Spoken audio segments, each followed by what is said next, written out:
नमस्कार, welcome to Mayurika recipes. मित्रांनो, आजच्या या भागामध्ये तुम्हा सर्वांचं खूप खूप मनापासून स्वागत. कांदा पोहे, रोज आपण कांदा पोहे खाऊन कंटाळलो, त्याच साहित्याचा वापर करून आपण आजची ही भन्नाट रेसिपी तयार करणार आहोत. चला तर मग बघूया त्यासाठीचं साहित्य. आपण इथे घेत आहोत पाव किलो म्हणजे 250 ग्रॅम पोहे. आपण हा नाश्ता साधारणपणे 4 जणांना पुरेल एवढा बनवत आहोत. आपण घेतलेले पोहे संपूर्ण स्वच्छ पाण्यामध्ये बुडवून चोळून एकदा धुवून घ्यायचे. सगळं पाणी निथळून घ्यायचं आहे. धुवून घेतलेले पोहे, संपूर्ण निथळून घेतलेले पोहे आपण 2 मिनटं बाजूला ठेवायचं आहे. तोपर्यंत पुढची तयारी करूया. मिक्सरच्या भांड्याला 4-5 लसणाच्या पाकळ्या घेतल्या आहेत. 7-8 हिरव्या मिरच्या घेऊन त्या मिक्सरला बारीक फिरून घेतल्या. मिक्सरला फिरून हिरवी मिरची आणि लसणाचा जाडसर भरडा आपण तयार करून घेतला आहे. लगेचच आपण भिजवून घेतलेल्या पोह्यांमध्ये पाव चमचा जिरं बारीक कुटून घालत आहोत. त्यामध्ये एक मध्यम आकाराचा बारीक चिरलेला कांदा घालायचा आहे. चवीनुसार मीठ घालायचं आहे. त्यामध्ये आपण तयार करून घेतलेला हिरवी मिरची आणि लसणाचा हा सगळा भरडा घालायचा आहे आणि हे छान सगळं मिक्स करून घ्यायचं आहे. मित्रांनो, तुम्ही चॅनलवर नवीन असाल तर चॅनलला सबस्क्राइब करा. माझ्या रेसिपीज तुम्हाला आवडत असतील तर लाईक आणि शेअर पण जरूर करा. मित्रांनो, आपण धुवून घेतलेले पोहे मऊसर छान भिजले आहेत. आपण हे सगळं मिश्रण त्यामध्ये मिक्स केल्यानंतर 4 चमचे डाळीचं पीठ त्यामध्ये आपण घालत आहोत. साधारणपणे वजनी 30 ग्रॅम डाळीचं पीठ आपण घेत आहोत. हे सगळं छान मिक्स करून घ्यायचं आहे. यामध्ये आपण पाव चमचा हळद घालत आहोत. सोबत आपण इथं बारीक चिरलेली हिरवागार कोथिंबीर घालत आहोत. कोथिंबीरीचं प्रमाण थोडं जास्त असलं तर हा पदार्थ जरा जास्त स्वादिष्ट होतो. सोबत आपण यामध्ये 2 मध्यम आकाराचे उकडलेले बटाटे कुस्करून घालत आहोत. मित्रांनो, आपण या रेसिपीसाठी पोहे पाव किलो घेतले होते, त्यामुळे परफेक्ट प्रमाणासाठी बटाटासुद्धा आपण पाव किलो घेतला आहे.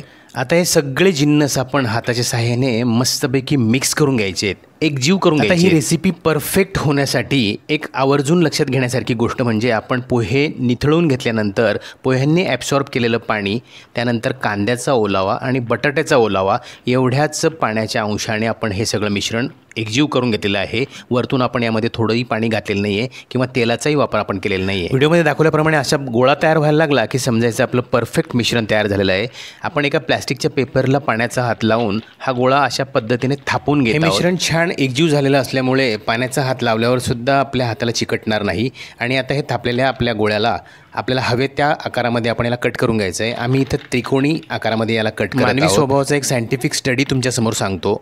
कुठलीही नवीन गोष्ट आपल्याला अट्रॅक्ट करते, त्यामुळे तोच पदार्थ जर वेगळ्या शेपमध्ये आणि वेगळ्या प्रेझेंटेशनने आपण जर सादर केला तर घरातला न खाणारा माणूससुद्धा ते खायला प्रवृत्त होतो. त्यामुळेच प्रोफेशनल फूड इंडस्ट्रीमध्ये विविध आकाराचे आणि प्रकाराचे पदार्थ आपल्यासमोर प्रेझेंट केले जातात. त्यामुळे आपण त्याकडे अट्रॅक्ट होतो आणि ते खाण्याचे आपल्याला ॲडिक्शन लागते. आता आपण हे कट करून घेतलेले ट्रायंगल्स गरम तेलामध्ये आपण तळायला घालायचे आहे आणि मध्यम आचेवरती याला आपण छान 4-5 मिनिटापर्यंत आलटून पालटून फ्राय करून घेणार आहोत. फ्राय करताना याला आपण तेलात सोडल्यानंतर लगेच चमच्याने उलटापालट करण्याची गरज नाही.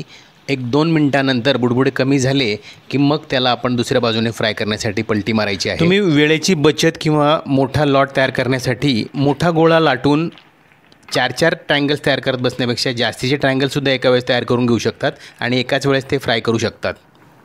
तुम्ही बघू शकतात आपण तेलामध्ये सोडलेले ट्रायंगल्स एकदम मस्त गोल्डन कलरवरती फ्राय होत आहेत.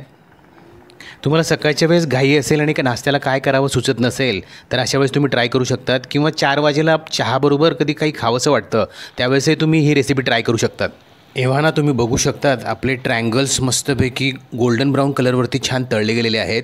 वरतून क्रिस्प आणि आतमधून सॉफ्ट असे हे तयार होतात. अशाच पद्धतीने आपण पुढचा लॉटसुद्धा तयार करून घेऊयात. माफ करा मित्रांनो, मी हे फ्राय करून घेत असताना बच्चे कंपनी माझ्या मागे पुढे फिरताना मी बघितली आहे, त्यामुळे मी तुम्हाला डायरेक्ट प्रेझेंटेशन एरियामध्ये घेऊन जातो. जर का बच्चे कंपनीचा धीर सुटला तर मला प्रेझेंटेशनला सुद्धा ते उरू देणार नाहीत.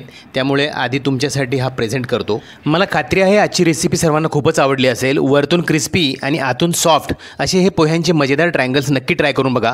घरातल्या सर्वांना आनंद घेऊ द्या. भेटूया पुढील भागात अशाच मजेदार रेसिपींसह. Thank you for watching. Good bye. Take care.